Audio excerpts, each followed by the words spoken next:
We're going to talk about the Middle East quite a bit, where we've had somebody on before that was running a PR agency, an Irish lady that was running a PR agency out of the Middle East. So we spoke a little bit about it, but we haven't got into too much detail. And it's a growing market at the moment. I think it's been a massively growing market over the past maybe 10, 15 years. We were just talking about it off air. But before we get into it, I'm just going to introduce our guest. We have Nick Walsh here today, who's the founder and CEO of Migrate. Migrate is a gateway to supporting agencies and brands unlock growth across the entire Middle East. Nick has over 20 years experience leading creative, marketing, commerce, tech, and media businesses, and has scaled agencies across global markets, guided brands through complex challenges, and led teams to award-winning campaigns. So some of the brands that people would be familiar with that you've worked with, companies that you've worked with. So for example, Ogilvy, back in the day, I was looking through your LinkedIn profile, diving deep, where it says see other experience. I was clicking back there, so I've gone right through the archives there, Nick. Ogilvy's there. Then we also have Geometry was also there. More recent in the past years is VML plus R, or VMLY plus R, yeah. Yeah, there you go. I made a bollocks on it, but anyway. Well done, Andy. Yeah. And now, as I mentioned, Nick is now the founder and CEO of Migrate. So welcome, Nick. Thanks, Andy. Cheers. Well done on the VMLY and R. It was always the brand that wasn't the easiest to say, and it no longer exists, like many of the brands you mentioned. But no, thanks for having me on. Really good to meet you. Good summary of career to date. I'm based in the Middle East, based in Dubai. I have been now almost apologetically. We talked about this off air as well, but I've been here coming up for 18 years, which you kind of look back at those 18 years and go, how did that happen? But truthfully, obviously, I'm originally from the UK. I came on a bit of a whim. I was working for WPP. All of those companies are part of the WPP holding group. I was working for Ogilvy in London and wanted to see what life was like outside of the UK. And with a request to go to New York, like all good young advertising hot shots, wanting to go to New York, and my boss said, why don't you try a place called Dubai, developing market, you're quite entrepreneurial, give it a go.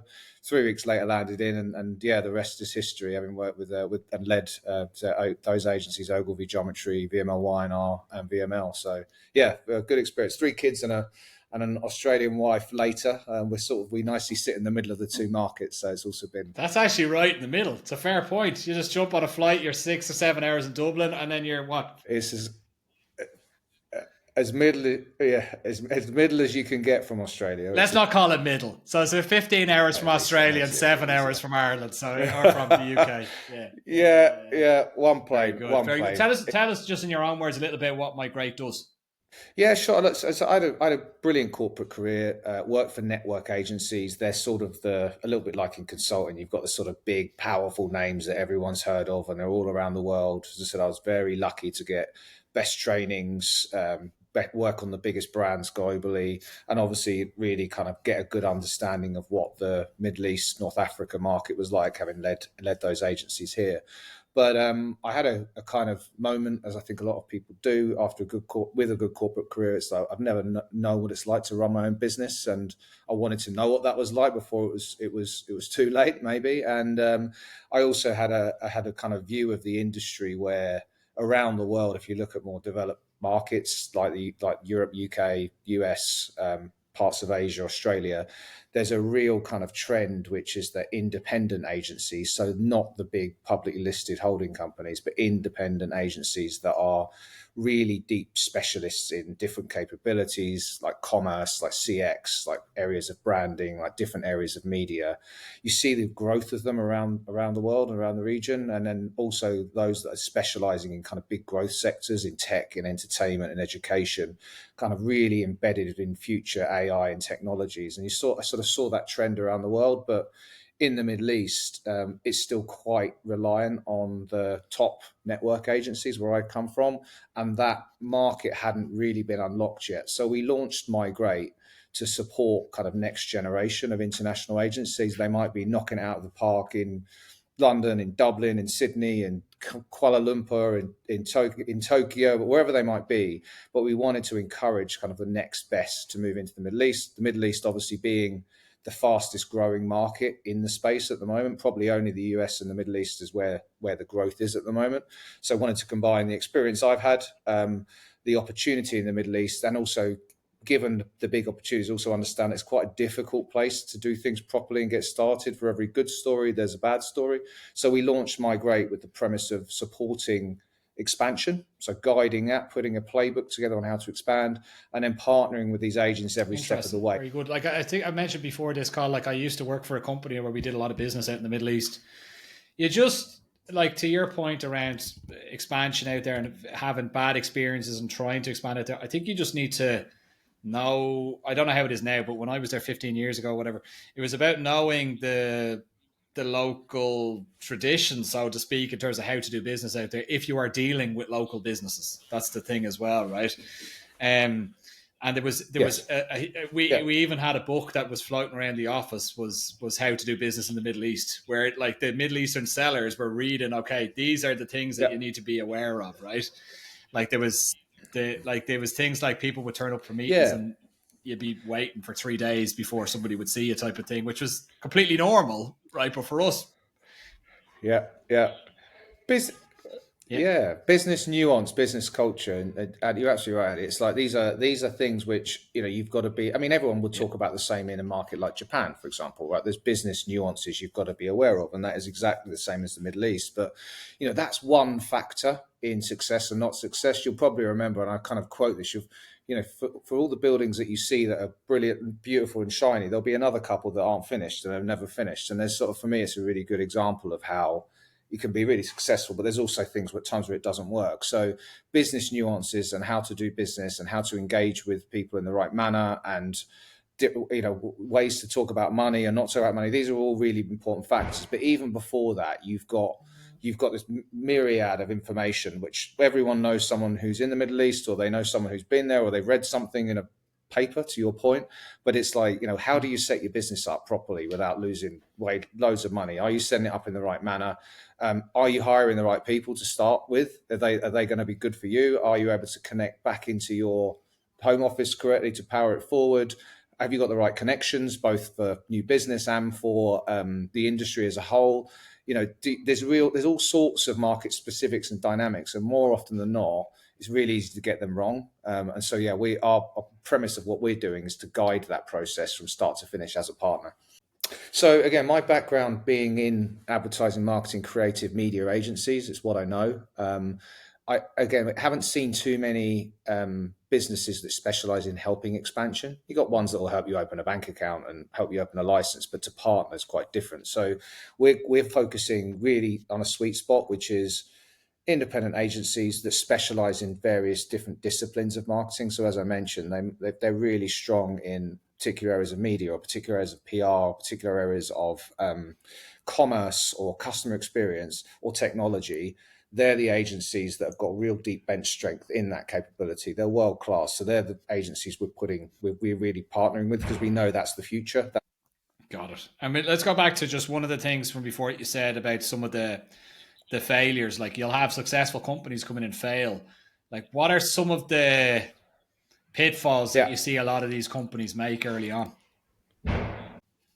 Yeah, I mean, I always quote them because I've spoken to, since we launched in April of this year, and I've spoken to over 100 founders, which has been brilliant. And so you hear about the stories of people that lost millions in the desert, as they quote, but most of the time it's this idea of replicate and repeat. So when people are on this kind of like fast junction of like expansion, it's like, we got to be here, we got to be here, we got to be here. And so I always quote the US based agency, flying in technology, in all the right sectors, really specialist, open up in the UK, same, open up in Singapore, same, opened up in Dubai, complete disaster, wrong license set up, very expensive lawyers, hired the wrong people, very expensive offices, then trying to pitch the wrong type of work, then not getting paid, and before you know it, the cash investment, because it's an expensive place to be, is so significant that you've got a kind of choice: do we see it out, or do we move out? So we try to overcome all of those things by, what we're trying to do is build sustainable business here. There is a reputation of the gold rush in the Middle East. It's the place where everyone's going to get rich and can retire. But actually, what we're saying is, you've got to think about this long term. You've got to build the right foundations for a business. If you build the right foundations and you go at it realistically, like you would with any other market. We talk about investing behind gateways and investing behind growth, not fully upfront. And if you do that, you can build something really sustainable and something that will grow, and in the future, in line with the growth of this Yeah, market, it's a will be good point. hugely I think the successful. gold rush point is very apt, right? I think there's been a very common misperception, or maybe there has been a misperception. Maybe there's been a time of that where there has been rapid growth, and people have seen Yep, have gotten the yep, dollar bills in their eyes, that type of thing, and we've seen people come in and yep, cash yep. out basically very quickly within a number of years. I've seen a couple of people out of my own Yeah, network yeah. do it themselves, not in Dubai, but in Qatar, right? They're seeing big growth out there in the past 10, 15 years as well. Yeah, yeah. There's growth across the entire region, and as I say, I think that is another we talked about before we started. Not misconceptions, but people's view of the region. It's a go in, you know, get rich quick and run away again. And I think that that originally some of that short term mentality was more common. I think that has shifted a lot post COVID and post the kind of influx of people from around the world and the ambitions that are matched here. People are obviously seeing this not just as a place. People are not seeing the Middle East not just as a place to come in, pocket the money, and go home. Actually, people are looking much more longer term as this is a base for them. And with that, the It's emphasis should almost a change in bit the way like business now. is done as well. I might be talking complete shite here, but it's almost a bit like it's turning in like they're turning into new countries almost. They're very young countries in terms of the way that they're currently set up, right? And with such an influx of Yep. international people ending up in those areas, like let's take Qatar for example, or even Dubai. Neither of those existed in terms of how they look or feel today, Yep. like 50 years ago. We're like completely different. No. No, No. No. they weren't cities. Qatar, for example, or Doha, for example, like they didn't No. exist at all 50 years ago, Yeah. right? And now we're probably seeing it like rapidly turn into not civilizations, but new countries almost, right, in comparison to what they were previously. And people are starting to settle down now. It's originally you get the initial people come in and try to get as much out of it as possible, but people are actually building lives out there now, and it's turning into countries basically. Yes, Yeah. more in its sustainability, right? I mean, again, this is the historical powered by natural resources and oil reserves. Every single you're talking about Emirates, you're talking about capital cities, talking about countries, kind of mix them all up together, right? All on their really important, ambitious agendas. 2030 and 2050 visions. I'm not sure those type of things exist in legacy mature markets, but these are 20, 30 year ambitions which are being realized at every step, right? And it is a pretty inspiring place to be. And we mentioned it before, when you're in a place that is growing and has the ambition to be better and better and better, and you see it change around you, it has a pretty good knock-on effect to how you behave and think in business every day as well, because you know that the opportunity is there if you get it right, reach out and grab it. The rate at which the Middle East is accelerating right now is more so than any other continent on the planet, right? It's like or spot. Yeah, yeah, and we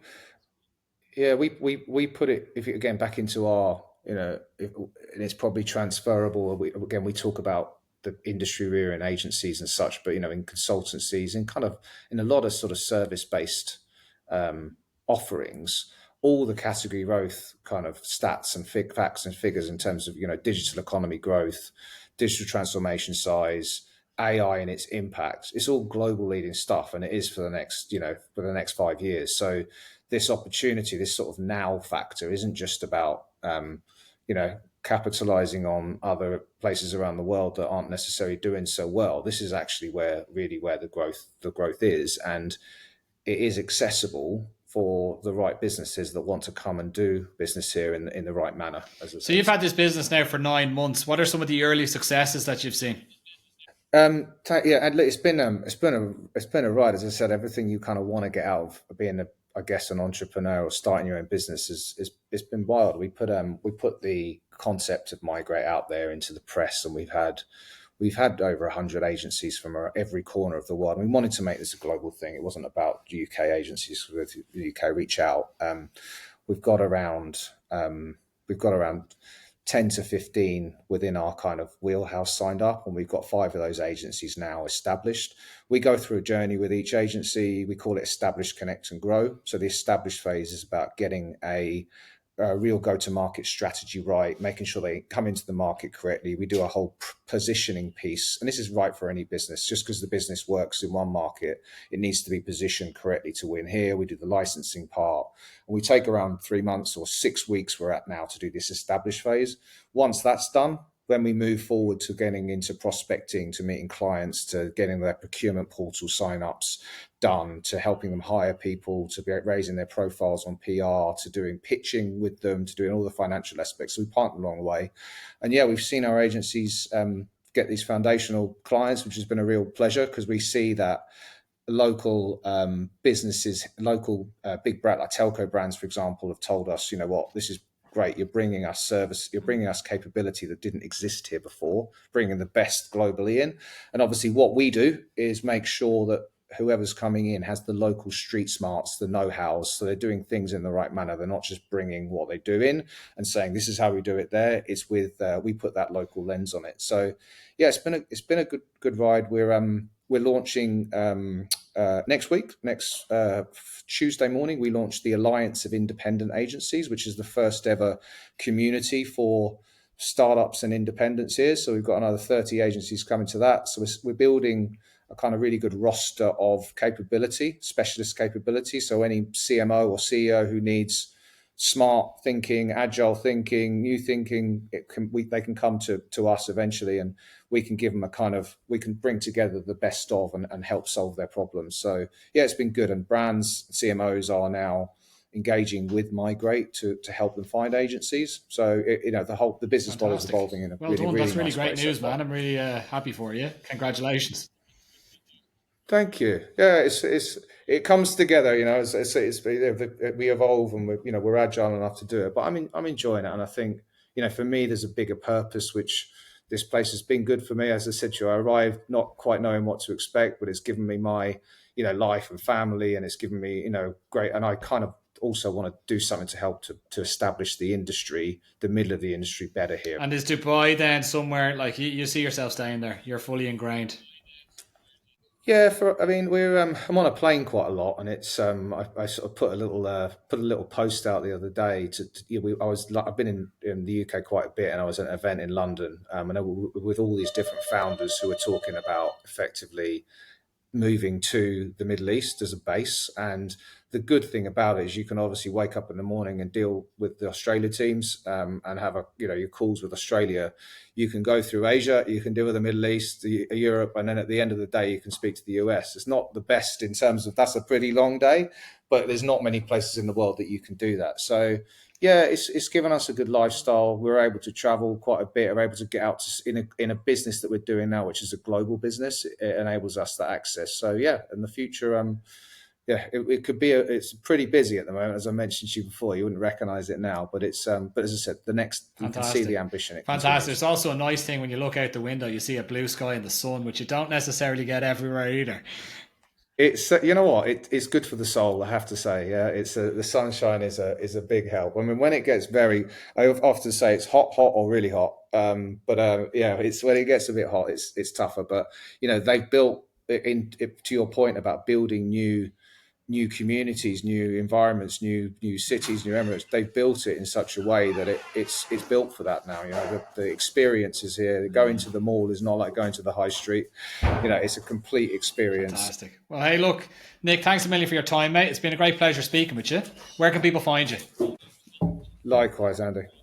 We're on LinkedIn. We're really active. We're talking a lot of our pages on there. So if you look me up at Nick Walsh at Migrate in the Middle East, if anyone's looking for advice on expansion, it can be any industry. What we're building is a playbook. We're testing it on the creative services industry. If anyone wants to know a little bit more about the Middle East or thinking about expansion and how do I do it in a much less and how to do it in a more risk-free way, because we're proposing tests in the market. So on LinkedIn there.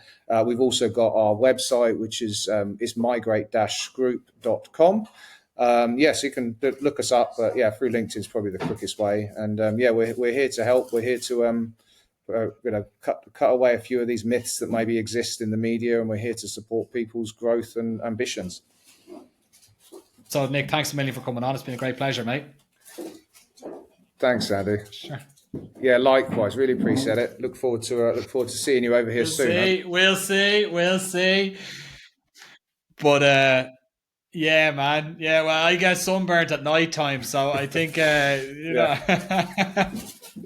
Well, look at me. I used to as well. 18 years that fills the freckles in. So I'm there now. But listen, guys, this has been another episode of Growth Path. Nick, thanks a million. Cheers, mate. Bye-bye. Yeah, thanks, Andy. Appreciate it. Good to see you. Take care. Bye.